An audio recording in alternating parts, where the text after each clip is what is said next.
I think Vidalia had gotten started a little earlier. It seems like they put some stuff together there at the end and got him back into it a little bit. But if they had gotten rolling earlier, probably been a heck of a game over there. Let's see. From what I'm looking at here, the first quarter went scoreless for both teams. In the second, Vidalia kicked a goal and Bleckley had a touchdown, so it was 7-3 at the half. Bleckley scored 13 points in the third quarter. Vidalia scored a touchdown, and then Bleckley, of course, walked away with it by scoring 6 in the fourth, and Vidalia kicking another field goal. Yeah, it was. I mean, from what I was listening to, it was a good game. Let's go to the. Sorry, turn my mic on there. Let's get Matt involved. Good evening, Matt. How are you doing?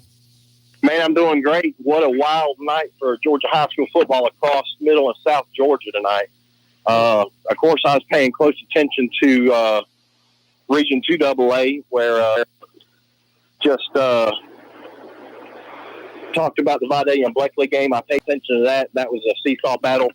7-3 halftime score, man. Bleckley come out lucky with that win, I believe. I believe Vidalia, if they had a little bit of time, would have pulled that out. Also, I got Brantley County at Bacon County. I don't have a final on that, but I know Brantley County was over Bacon 21-0 late fourth quarter. Oglethorpe was at East Lawrence. East Lawrence was favored by 21 points, and late fourth quarter, Oglethorpe was over East Lawrence 10-7. Fatnall County traveled to the Pinelands to face Jeff Davis. Jeff Davis was 24-point favorites in that one. At halftime, it was just 7-0 to Jeff Davis. Right now, it's 14 late fourth quarter. Don't have a final on that, but it's 14-0 Jeff Davis. Swainsboro was at Washington County, the House of Pain, as they call it. At halftime, Swainsboro was up 13-8. That one is a barn burner. It is 21-21 late fourth quarter. Yeah, we were watching that one, and I seen where it was 21-21. I did see one report where it was 22-21, and for just a minute I thought, well, maybe they had went in overtime and Washington County had won on penetration, but then it went away and it went back to 21-21. So that game is still going in the fourth quarter? Yes, that one's still going 21-21. Some other games of interest. I don't have finals on some of these, but hopefully by the end of the show, somebody will call and give us the update, or we'll be able to find out an updated score. But Montgomery County traveled to Dooley County, where Dooley County was favored by 7. Both teams going to game 2-0. Late fourth quarter, Montgomery was up 25-7. Fitzgerald and Dodge County, that one was going to be the game of the week for me. 2 top 5 teams, where Fitzgerald and traveled to Dodge County, but Fitzgerald was up 9-0 at the half, and that was the score late third quarter. I don't have an update on that. Statesboro went to Houston County. Houston County was favored by 10. Swainsboro was up 21-7 late fourth quarter. I have the score. I have the score on that game. Houston County actually took that game over Statesboro 24-20. Oh wow! What a comeback by Houston County.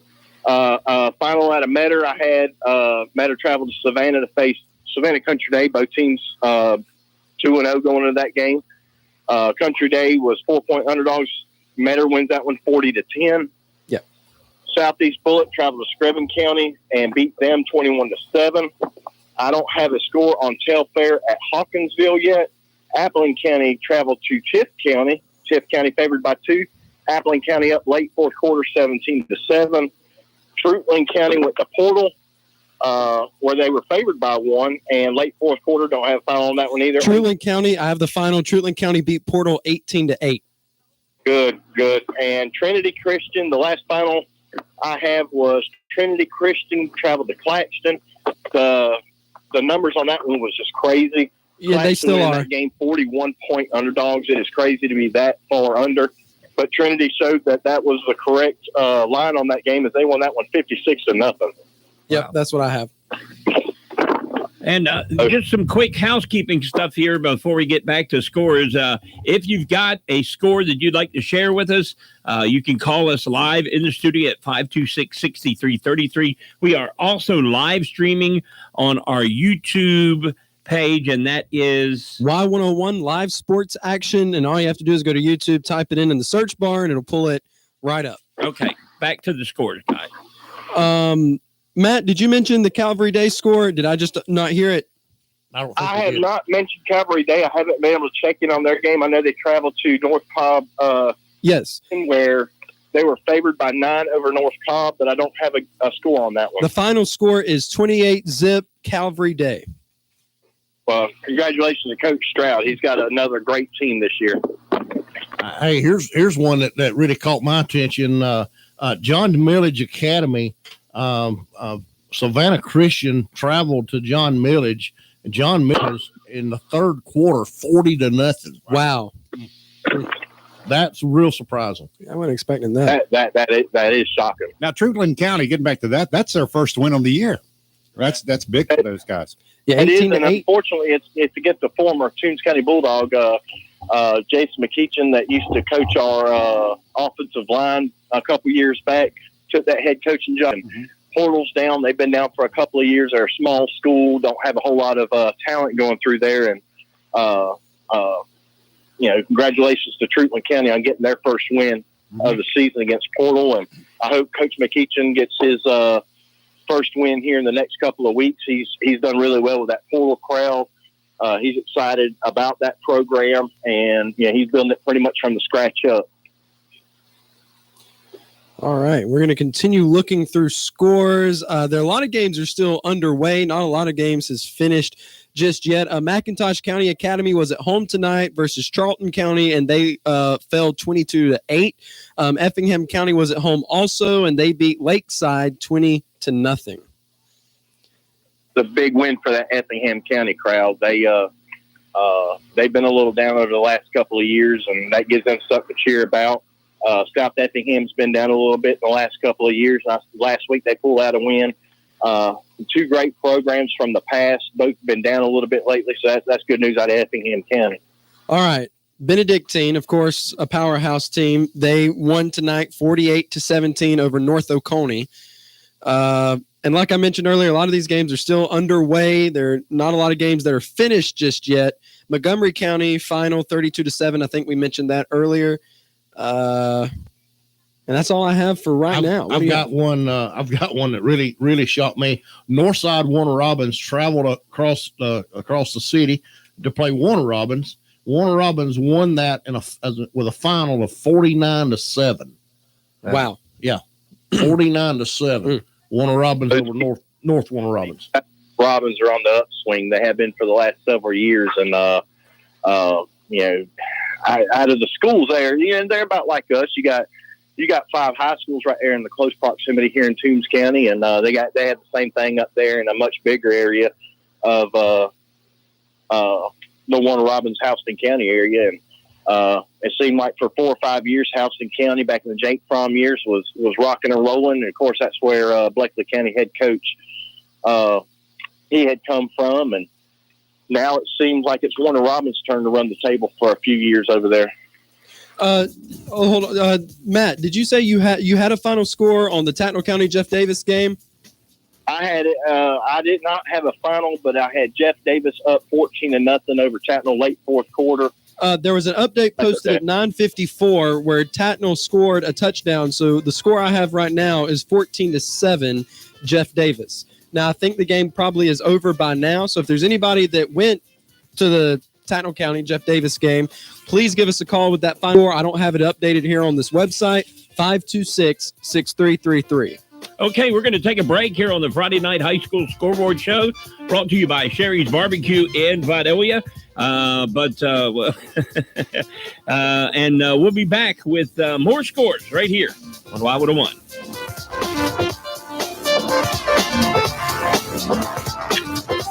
Are you hungry today? Try Sherry's Barbecue, located at 700 McIntosh Street in Vidalia, Georgia.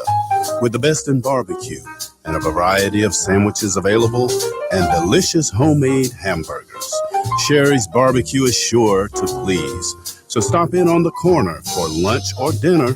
It's Sherry's Barbecue with great food and service with a smile. Score big savings this fall on all of your tire needs at Dean's Tire and Service Center on McIntosh Street in Vidalia. The trained and certified team of professionals are standing by, and they're ready to handle all of your general automotive service and repairs, from oil changes to front-end alignments and to brakes. They can also service your vehicle's air conditioning and get it blowing cold again. Stop by for all of your tire and automotive service needs, and remember to see Dean Collins at Dean's Tire and Service Center before you shop anywhere else. Dean's Tire and Service Center, 308 McIntosh Street in Vidalia. Austin Saw Shop is your local Exmark and Steel dealer. They have everything you need to keep your lawn looking good. Right now, Exmark is offering a $500 rebate on all Radius Series mowers. Austin Saw Shop is your local dealer for Steel weed eaters, blowers, chainsaws, and hedge trimmers. Whether it's sales or service, the experts at Austin Saw Shop are ready to service you with a smile. And the best part, it's family owned and operated since 1972.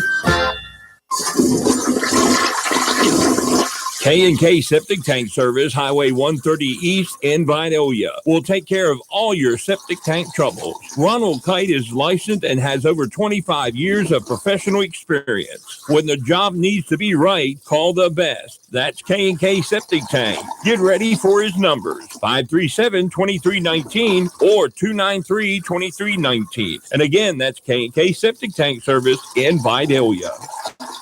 It's back to school time and hopefully back to normal. Well, except at Todd Padgett Housing Center, that is. This is Anthony J. with Todd Padgett Housing Center in Claxton, Georgia, and we just don't do normal. We don't take our homes as the manufacturers would normally send them. We make them stronger and more energy efficient. We have service after the sale with our own team of carpenters, plumbers, sheetrockers, painters, and AC service. And we get our homeowners pre-qualified before ever sending a deal into the bank.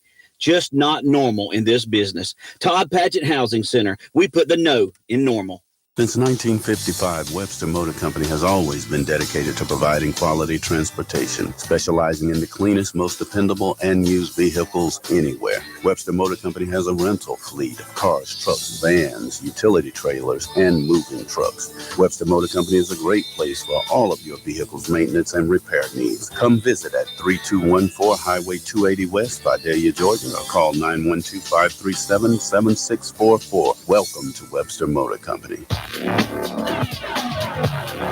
And now we are back live at the Y101 studios for the Friday Night High School Scoreboard Show.